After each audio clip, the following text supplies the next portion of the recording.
ലക്ഷക്കണക്കിന് ആളുകൾ അഭയം തേടിയെത്തുന്ന വേളാങ്കണ്ണി പള്ളി അത്ഭുതങ്ങളുടെ ഇടമാണ്. പരിശുദ്ധ അമ്മയിലൂടെ ദൈവം തന്ന അനുഗ്രഹം മനുഷ്യമക്കളിലേക്ക് ചൊരിയുന്ന പുണ്യസ്ഥലം. കിഴക്കിൻ്റെ ലൂർദ് എന്നറിയപ്പെടുന്ന ഈ പുണ്യഭൂമിയിലേക്ക് പരിശുദ്ധ അമ്മയുടെ മുമ്പിൽ വിശ്വാസത്തോടെ മനസ്സുരുക്കി പ്രാർത്ഥിക്കുന്ന അനേകർ അത്ഭുതങ്ങൾക്ക് സാക്ഷികളായി മാറുന്നു. ആദ്യമായി പരിശുദ്ധ അമ്മയുടെ പ്രത്യക്ഷപ്പെടൽ ഉണ്ടായത് 16-ാം നൂറ്റാണ്ടിലാണ്. അത്ഭുതം നടന്നത് ഇങ്ങനെ. അന്നൊരു ദിവസം തമിഴ്നാട്ടിലെ വേളാങ്കണ്ണി സ്വദേശിയായ ഒരു ഹൈന്ദവ ബാലൻ പാൽ കൊടുക്കുവാൻ പോകുകയാണ്. നടന്ന് ക്ഷീണിച്ച അവൻ അല്പനേരം വിശ്രമിക്കുവാനായി ഒരു ആൽമരത്തിൻ്റെ ചുവട്ടിൽ ഇരിക്കുകയാണ്. ക്ഷീണം കാരണം ഇത്തിരി നേരത്തേക്ക് അവൻ ഉറങ്ങിപ്പോയി. ഉറക്കത്തിൽ വളരെ മനോഹരമായ ഒരു ശബ്ദം കേട്ടുകൊണ്ടാണ് അവൻ തൻ്റെ കണ്ണുകൾ തുറന്നത്. നോക്കിയപ്പോൾ അതാ ശോഭയേറിയ ഒരു കൈക്കുഞ്ഞിനെയും പിടിച്ചുകൊണ്ട് അതീവ സുന്ദരിയായ ഒരു സ്ത്രീ തൊട്ടടുത്തുള്ള ഒരു കുളത്തിൻ്റെ അരികിൽ നിൽക്കുന്നു. അവൾ തൻ്റെ കുഞ്ഞിന് നൽകാൻ ഇത്തിരി പാൽ നൽകാമോ എന്ന് അവനോട് ചോദിച്ചു. പാത്രത്തിൽ നിന്നും പാലിൻ്റെ അളവ് കുറഞ്ഞാൽ തൻ്റെ യജമാനനിൽ നിന്നും ഉണ്ടാകാവുന്ന ശിക്ഷയെപ്പറ്റി അവൻ ഒരു നിമിഷം ഓർത്തു. എന്നാലും ആ അമ്മയുടെ ആവശ്യം അവന് നിരസിക്കാൻ കഴിഞ്ഞില്ല. കുഞ്ഞിന് ആവശ്യമായ പാൽ അവൻ നൽകി. യജമാനൻ്റെ അടുത്തെത്തിയ അവൻ്റെ ഉള്ളിൽ ഭയമായിരുന്നു. സമയം വൈകിയതിനാലും പാലിൻ്റെ അളവ് കുറഞ്ഞതിനാലും തന്നെ യജമാനൻ ശിക്ഷിക്കുമോ എന്ന് അവൻ പേടിച്ചിരുന്നു. എന്നാൽ പാൽക്കുടം തുറന്നപ്പോൾ അവൻ്റെ കണ്ണുകളെ അവന് വിശ്വസിക്കാനായില്ല. നിറഞ്ഞു തുളുമ്പുന്ന പാൽക്കുടം കണ്ട് അത്ഭുതപ്പെട്ടുപോയ അവൻ തൻ്റെ ഹൈന്ദവ യജമാനനോട് സംഭവിച്ച കാര്യങ്ങളെല്ലാം പറഞ്ഞു കേൾപ്പിച്ചു. ഇത് കേട്ട് അദ്ദേഹം കുട്ടിയെയും കൂട്ടി അമ്മയെയും കുഞ്ഞിനെയും അവൻ കണ്ട സ്ഥലത്തെത്തി. അവിടെ വെച്ച് അതേ ദർശനം അദ്ദേഹത്തിനുമുണ്ടായി. ഈ അത്ഭുത സംഭവത്തെക്കുറിച്ച് അറിഞ്ഞ് അവിടേക്കെത്തിയ പ്രദേശവാസികൾ അത് മാതാവും ഉണ്ണീശോയുമാണെന്ന് ഉറച്ചു വിശ്വസിച്ചു. അവിടെ ഉണ്ടായിരുന്ന ആ കുളം മാതാവിൻ്റെ കുളം എന്നാണ് അറിയപ്പെടുന്നത്. അത്ഭുത ഉറവയുള്ള മാതാക്കുളം അമൂല്യമായി ഇന്നും സംരക്ഷിക്കപ്പെട്ടു പോരുന്നു. ഈ സംഭവത്തിന് ശേഷം കുറച്ച് വർഷങ്ങൾക്ക് ശേഷം ഒരു ദിവസം മറ്റൊരു അത്ഭുതം കൂടി സംഭവിച്ചു. വേളാങ്കണ്ണിക്കടുത്തുള്ള നാടുതിട്ട് എന്ന സ്ഥലം, അവിടെ മോരുവിൽപ്പന നടത്തിക്കൊണ്ടിരുന്ന മുടന്തനായൊരു ബാലൻ അവൻ്റെ മുൻപിലും പരിശുദ്ധ അമ്മ ഉണ്ണിയെയും കയ്യിലേന്തി പ്രത്യക്ഷയാകുന്നു.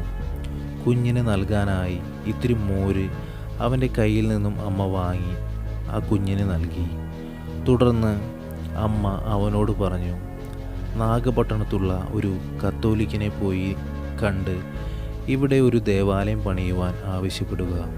എന്നാൽ കാലിന് സ്വാധീനക്കുറവുള്ള ആ ബാലൻ തൻ്റെ സങ്കടം മാതാവിനെ അറിയിക്കുകയും അപ്പോൾ തന്നെ പരിശുദ്ധ അമ്മ അവന് പരിപൂർണ സൗഖ്യം നൽകുകയും ചെയ്തു.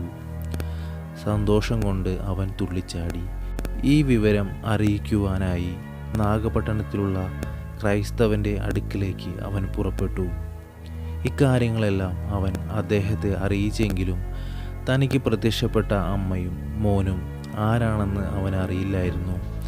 എന്നാൽ ആ ക്രൈസ്തവ ഭവനത്തിൽ മാതാവിൻ്റെയും ഈശോയുടെയും രൂപം കണ്ട അവൻ ആശ്ചര്യപ്പെട്ട് തൻ്റെ മുമ്പിൽ പ്രത്യക്ഷപ്പെട്ടത് ഈ അമ്മയും ഉണ്ണിയും തന്നെയാണെന്ന് അവൻ അറിയിച്ചു.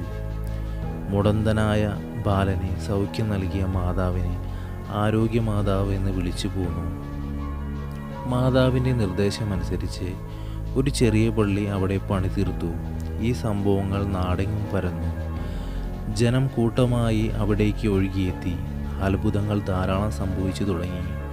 17-ാം നൂറ്റാണ്ടിൽ പോർച്ചുഗീസുകാരുടെ നാവിക ആധിപത്യകാലത്ത് ചൈനയിൽ നിന്നും ഒരു കച്ചവട കപ്പൽ ശ്രീലങ്കയിലേക്ക് പോകുമ്പോൾ കൊടുങ്കാറ്റിൽപ്പെട്ട് ഉലഞ്ഞ് ഈ സമയം മരണത്തെ മുന്നിൽ കണ്ട് നാവികർ മാതാവിനെ വിളിച്ചപേക്ഷിച്ചു.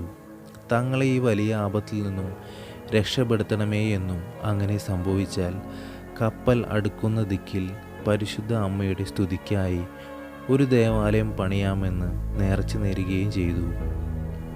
പിന്നീട് സംഭവിച്ചത് അത്ഭുതമായിരുന്നു.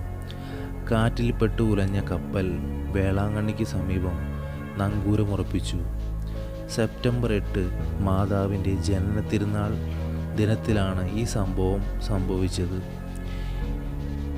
അവർക്ക് മാതാവ് പ്രത്യക്ഷപ്പെട്ട് പള്ളി പണിയേണ്ട സ്ഥലം കൃത്യമായി മാതാവ് കാണിച്ചു നൽകി. വാഗ്ദാനം പാലിച്ച അവർ പുല്ലുമേഞ്ഞ ദേവാലയത്തിന് പകരം പുതിയതായി ഒരു ദേവാലയം പണി കഴിപ്പിച്ചു. ആദ്യം അത്ഭുതം നടന്നതും പിന്നീട് ചാപ്പൽ പണിയപ്പെട്ടതുമായ ആ സ്ഥലത്ത് തന്നെയാണ് ഇന്ന് ലോകപ്രശസ്ത തീർത്ഥാടന കേന്ദ്രമായ വേളാങ്കണ്ണി ബസിലിക്ക സ്ഥിതി ചെയ്യുന്നത്.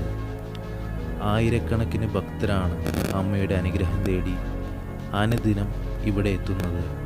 തലമുണ്ടനം ചെയ്യൽ, പുഷ്പാർച്ചന, മുട്ടിൽ നീന്തൽ തുടങ്ങിയ ഒട്ടേറെ വ്യത്യസ്തമായ നേർച്ചകൾ ഇവിടെയുണ്ട്.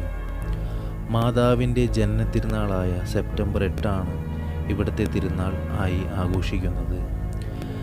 വേളാങ്കണ്ണി മാതാവിനോട് നമുക്ക് പ്രാർത്ഥിക്കാം. അനുഗ്രഹം ചൊരിയുന്ന അമ്മേ, വേളാങ്കണ്ണി മാതാവേ, ആശ്രയം തേടി അമ്മയുടെ മുൻപിൽ പ്രാർത്ഥിക്കുന്ന മക്കളായ ഞങ്ങളെ കൈവിടിയരുതേ. അങ്ങേ സ്നേഹവലയത്തിൻ്റെ കീഴിൽ ഞങ്ങളെ ചേർത്ത് പിടിക്കണമേ. അമ്മയുടെ കൈകളിൽ ഉണ്ണിയേശുവിനെ ചേർത്ത് പിടിച്ച് സംരക്ഷിച്ചതുപോലെ ഞങ്ങളെയും ചേർത്ത് പിടിക്കണമേ. പരിശുദ്ധ അമ്മേ, വേളാങ്കണ്ണി മാതാവേ, ഞങ്ങൾക്ക് വേണ്ടി പ്രാർത്ഥിക്കണമേ. ആമേൻ.